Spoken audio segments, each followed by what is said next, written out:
नमस्कार दोस्तों, स्वागत है आपका एक और वीडियो में। इस वीडियो में चर्चा करने वाले हम एक्ट ऑफ सेटलमेंट फिर बंदोबस्त कानून 1781 1781। लास्ट वीडियो में मैंने आपको रेगुलेटिंग एक्ट ऑफ 1773 अच्छे से पढ़ाया था। लिंक डिस्क्रिप्शन में है वीडियो का, जाकर अच्छे से देख लेना। इसी रेगुलेटिंग एक्ट को सही करने के लिए ये वाला एक्ट आता है, एक्ट ऑफ सेटलमेंट फिर बंदोबस्त कानून 1781। देखना 1773 में जो कानून आया था रेगुलेटिंग एक्ट, इसमें सुप्रीम कोर्ट की स्थापना होती है 1774 में। कलकत्ता में इसकी स्थापना होती है। इसी के कारण इसी में कॉन्फ्लिक्ट होता है कि जो सुप्रीम कोर्ट की स्थापना होती है उसमें कौन कौन सी शर्तें किसके पास होंगी। इसी को सही करने के लिए ये वाला एक्ट आता है 1781 का। इसमें क्या होता है कि गवर्नर जनरल प्लस उसकी परिषद, देखिए एक तो गवर्नर जनरल होता था प्लस उसके साथ में 3 सदस्य मिलकर एक 4 सदस्यों की परिषद बनाते थे।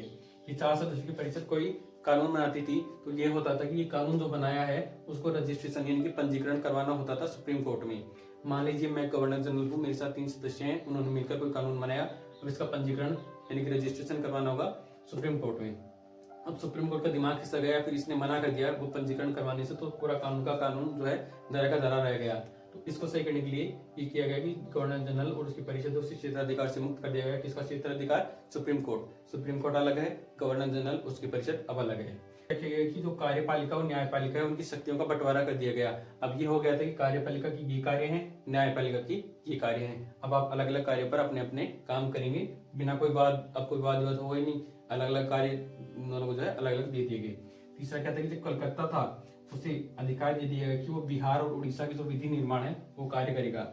जो बंगाल में जो कलकत्ता है अब उनको बिहार और उड़ीसा के लिए कानून बनाने का अधिकार दे दिया गया। कलकत्ता को ही क्यों दिया गया? क्योंकि कलकत्ता के पास क्या है? सुप्रीम कोर्ट है। तो पूरे भारत पर अधिकार जमा रखा है इसने, तो इसको अधिकार दे दिया गया कि आप बिहार और उड़ीसा के लिए विधि निर्माण करेंगे।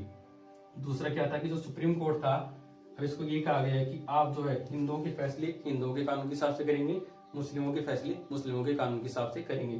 तो जज होता था वो उलेमा या फिर पंडित जो होते थे, ब्राह्मण जो होते थे, उनसे सलाह लेता था या फिर इनको नियुक्त कर दिया जाता था कि आप जो है फैसला करेंगे।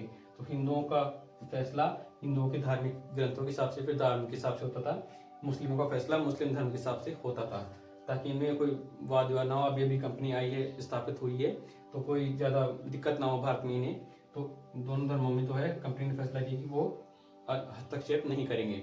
ये था एक्ट ऑफ सेटलमेंट बंदोबस्त कानून 1781। तो मैंने आपको अच्छे समझा दिया। आई होप आपको वीडियो अच्छा लगा होगा। अगर वीडियो अच्छा लगा तो वीडियो को लाइक करना और चैनल को जरूर सब्सक्राइब कर लेना। मिलते हैं नेक्स्ट वीडियो में, तब तक के लिए नमस्कार।